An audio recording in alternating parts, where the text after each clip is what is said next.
നിലമ്പൂർ തിരഞ്ഞെടുപ്പിലെ UDF ജമാഅത്തെ ഇസ്ലാമി സഹകരണം ചർച്ചയാകുമ്പോൾ ഇന്നോളം UDFനോട് ചേർന്ന് നിന്ന സമസ്ത EK വിഭാഗത്തിന്റെ നിലപാട് നിർണായകമാകുകയാണ്.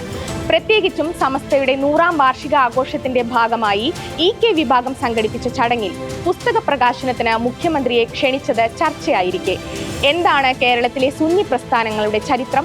എന്താണ് അതിലെ ഉൾപിരിവുകൾ? കേരളത്തിലെ മുസ്ലിങ്ങളുടെ ചരിത്രത്തെ മലബാർ കലാപത്തിന് മുൻപും പിൻപുമെന്ന് കൃത്യമായി തരംതിരിക്കാം. മലബാർ കലാപം അടിച്ചമർത്തപ്പെട്ട ശേഷമാണ് മുസ്ലിങ്ങൾക്കിടയിൽ നവോത്ഥാന പരിഷ്കരണ പ്രസ്ഥാനങ്ങൾ ഉടലെടുക്കുന്നത്. നേതൃത്വം നൽകിയത് കൊടുങ്ങല്ലൂരിൽ അഭയം തേടിയ KM മൗലവിയും EK മൗലവിയുമാണ്. 1922 ഇവരുടെ നേതൃത്വത്തിൽ കൊടുങ്ങല്ലൂരിൽ മുസ്ലിം ഐക്യ സംഘം പ്രവർത്തനം തുടങ്ങി. 1924 ആലുവയിൽ ചേർന്ന 2ാം സമ്മേളനത്തിൽ ജംഇയ്യത്തുൽ ഉലമ എന്ന പണ്ഡിത സഭയ്ക്ക് രൂപം നൽകി. 1934 ഐക്യസംഘം തകരാൻ കാരണം സലഫികളായ നേതാക്കൾക്ക് കേരളത്തിലെ ഭൂരിപക്ഷം വരുന്ന സുന്നികളോടുള്ള നിഷേധാത്മക നിലപാടായിരുന്നു.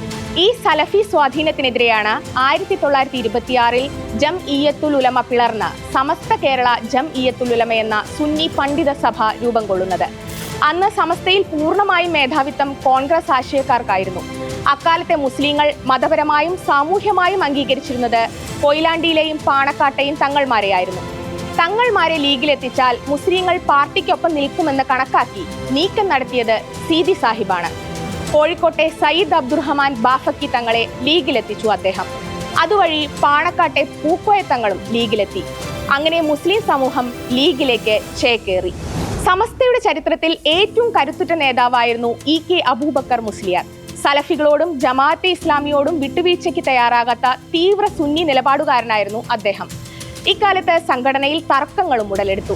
സുന്നി പണ്ഡിതർക്കിടയിലെ ചേരിപ്പോര് ആദ്യമായി പുറത്തെത്തിക്കുന്നത് മലപ്പുറത്ത് ലീഗുകാർ പുറത്തിറക്കിയിരുന്ന മാപ്പിളനാട് മാസികയാണ്.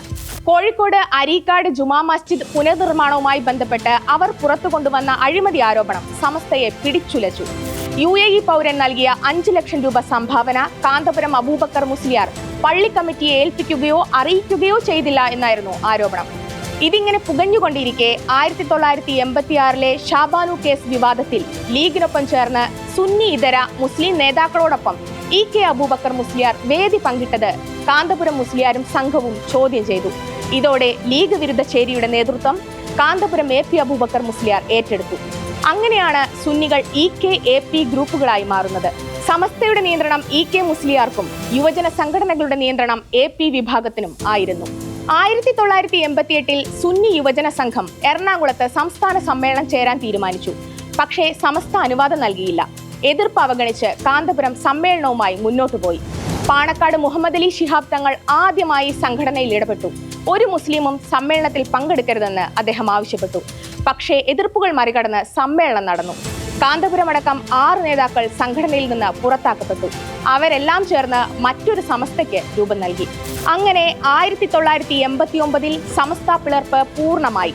മാതൃസമസ്തയുടെ കീഴ്ഘടകങ്ങളായ SYS-ഉം SSF-ഉം കാന്തപുരത്തിനൊപ്പം നിന്നു. EK സമസ്ത പകരമായി പുതിയ SYS-ഉം SKSSF-ഉം രൂപീകരിച്ചു. EK വിഭാഗം ലീഗിനൊപ്പം ശക്തമായി നിലകൊണ്ടു. AP വിഭാഗം ഇടത് ചേരിയിലേക്ക് മാറി. അരിവാൾ സുന്നികൾ എന്ന പേര് പോലും അവർക്കുണ്ടായി. നിലമ്പൂർ തെരഞ്ഞെടുപ്പിലടക്കം മുസ്ലിം സംഘടനകളിലെ ഉൾപിരിവുകളാണ് ഗതി നിർണായകമാക്കുന്നത്. ഈ സാഹചര്യത്തിലാണ് 100ാം വാർഷികം ആഘോഷിക്കുന്ന സമസ്തയുടെ ചരിത്രം ഓർത്തെടുക്കേണ്ടത് അങ്ങേയറ്റം പ്രസക്തമാകുന്നത്.